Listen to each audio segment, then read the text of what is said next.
The overall goal of this procedure is to test the usability of a tablet computer-based application in investigating the effects of age on cognitive functions across the lifespan.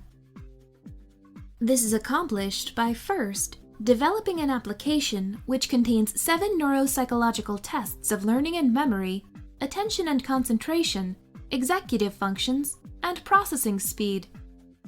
The second step of the procedure is to recruit a large sample of subjects spanning a wide age range. Next, the subjects are invited and the neuropsychological tests are conducted on the tablet-based application. The final step is to analyze the results and to assess the effects of age on cognitive performance. Ultimately, the EmoCogMeter is used to show that a tablet computer-based application has great clinical and practical potential for detection and monitoring of cognitive dysfunction.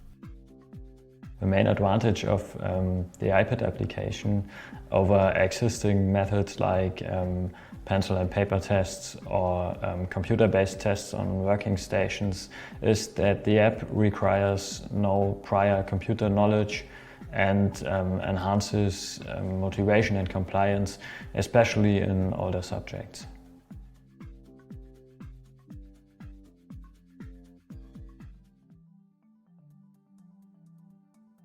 Before using the assessments as described in this protocol, first obtain approval from your institution's review board as well as written informed consent from the subject to be tested.